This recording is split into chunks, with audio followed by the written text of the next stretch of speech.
پھر تو ٹھیک ہے. اب سوال یہ ہے کہ اگر تو یہ MWM میں ضم ہو جاتے ہیں, اس کے بعد انہیں مخصوص نشستیں مل جاتی ہیں, آپ کو لگتا ہے کہ پی ٹی آئی اپنا نمبر پورا کر پائے گی کہ وہ حکومت بنا سکے؟ دیکھیں, اگر یہ ایک تو یہ کہ مجھے یقین ہے دو بات ہوگا کہ پی ٹی آئی نے اگر MWM کے ساتھ جانے کا فیصلہ کیا ہے تو وہ اسی وجہ سے کیا ہے کہ ان کو مخصوص نشستیں مل سکیں, ورنہ MWM کی نیشنل اسمبلی میں سیٹ تو ایک ہے, پی ٹی آئی کے پاس 90 کے آس پاس ہے, تو ایک اضافی سیٹ سے کیا فرق پڑ جانا ہے. لیکن وہ چاہتے ہیں کہ جماعت میں شمولیت اختیار ہو جائے تو مخصوص نشستیں مل جائے. ہاؤ ایور مجھے اس بات کا بھی یقین ہے کہ یہ معاملہ اتنا آسانی سے ہو نہیں پائے گا, اور پی ٹی آئی کو اس بات کا یقین ہے they are taking a chance which they should of course, تو وہ کوشش کر رہے ہیں, ورنہ ابھی اس میں مزید قانونی پیچیدگیاں آئیں گی. اس میں مسئلہ آئے گا کہ صاحب MWM نے تو فہرست ہی جمع نہیں کروائی, تو پھر ہم اکوموڈیٹ کریں, چونکہ جو حالیہ قانون سازی ہوئی ہے اس کے مطابق اب ضروری ہے ہر جماعت کے لیے پہلے سے جمع کروانا. اب ظاہر اس کو MWM کانٹیسٹ کرے گی, پی ٹی آئی اس کے پیچھے ہوگی, وہ کانٹیسٹ کریں گے, معاملہ عدالت میں جائے گا. یہ اتنا آرام سے نہیں ہوگا کہ جناب ابھی 1 گھنٹے بعد شمولیت اختیار کی اور جب اجلاس ہوا یا جب بھی وقت آیا تب ان کو جناب 25 اضافی نشستیں مل گئی.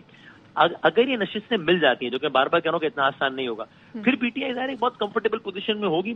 لیکن یہ اس سب کے پیچھے جو اگر ہم لگا رہے ہیں نا, یہ اگر بہت بڑے بڑے اگر ہیں. کیا پی ٹی آئی کے اراکین کا حتمی نمبر وہی رہے گا جو آج کی تاریخ ہے؟ مشکل لگتا ہے مجھے. کیا پی ٹی آئی کو مخصوص نشستیں ملیں گی؟ مشکل لگتا ہے مجھے. یہ سب ہو گیا تو پھر اس کے بعد بھی کیا ایک آدھ جماعت کی اور ضرورت پڑے گی پی ٹی آئی کو, کم از کم وفاق میں, کے پی کے میں تو نہیں, تو کیا وہ کوئی ایک آدھ جماعت اور شامل ہو سکے گی پی ٹی آئی کے ساتھ جو پی ٹی آئی کے ساتھ اتحاد کرے تاکہ پی ٹی آئی کا نمبر پورا ہو جائے؟ نہیں. اس لیے آج کی تاریخ میں سب کے باوجود بھی پی ٹی آئی کی پارلیمانی پوزیشن اسٹرینتھن تو ضرور ہو سکتی ہے اسٹریٹجی سے, لیکن کیا وہ حکومت میں آ جائے گی وفاق میں یا پنجاب میں؟ I will be very surprised if that happens. حکومت سے قریب پی ٹی آئی صرف کے پی کے میں نظر آتی ہے, وفاق اور پنجاب میں ایسا نہیں ہو پائے گا. صحیح. وسیم بادامی صاحب اور کاشف عباسی صاحب, آپ ہمارے ساتھ ہی موجود رہیے. ترجمان جماعت اسلامی قیصر شریف صاحب ہمارے ساتھ موجود ہیں. قیصر صاحب بہت شکریہ سر, ARY کو آپ نے وقت دیا. یہ فیصلہ سامنے آیا کہ بانی پی ٹی آئی نے جماعت اسلامی سے اتحاد کرنے کی منظوری دی ہے کے پی میں. سر اس پہ ذرا بتا دیجیے گا.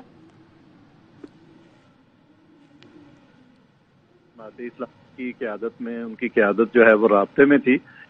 کل بھی پی ٹی آئی کے جو چیئرمین ہیں انہوں نے بھی کال کی, اسی طرح علی امین گنڈا پور صاحب نے بھی رابطہ کیا, اعظم سواتی صاحب بھی جو ہے وہ جماعت اسلامی کی قیادت لیاقت بلوچ صاحب کے رابطے میں تھے. تو میں یہ سمجھتا ہوں کہ یہ ابتدائی طور پر تو رابطہ جو ہے وہ ہوا تھا. جماعت اسلامی نے بھی اپنے طور پر اس پر مشاورت کے عمل کا آغاز کیا تھا. یہ ان کی طرف سے خبر آئی ہے. ابھی ابتدائی چیزوں کے بعد ہمارے کوئی ٹی آر اوز یا ایس او پیز اس پہ واضح نہیں ہے کہ ہم کس طرح یہ اتحاد بنائیں گے, اس کے تقاضے کیا ہوں گے, اور جماعت اسلامی جو ہے اس کا اس میں کیا اور کتنا کردار ہوگا.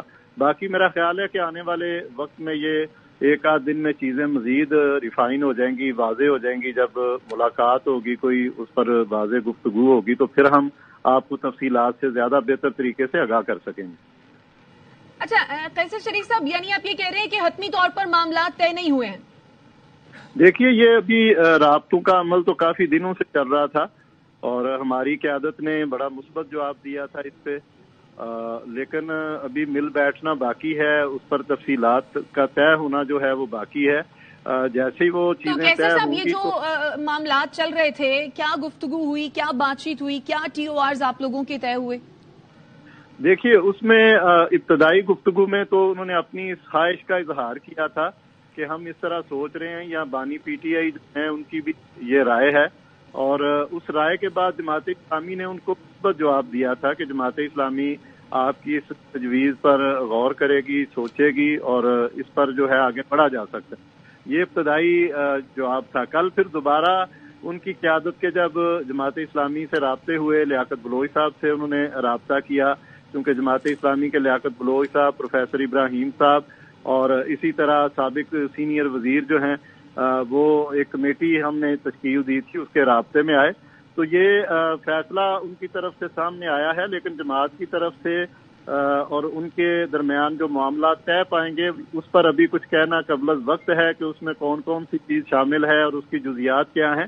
لیکن پرنسپلی جماعت اسلامی نے ان کو ایک مثبت جواب دیا تھا. اچھا, جزیات کیا ہے یہ تو بھی طے نہیں ہوا, لیکن آگے بڑھا جا سکتا ہے یا آگے بڑھا جائے گا؟ سر کنفرم کر دیجیے گا. دیکھیے, جماعت اسلامی کی طرف سے مثبت جواب کا مطلب یہی ہے کہ اس میں رستہ جو ہے وہ تلاش کیا جائے گا, اس پہ آگے بڑھا جا سکتا ہے.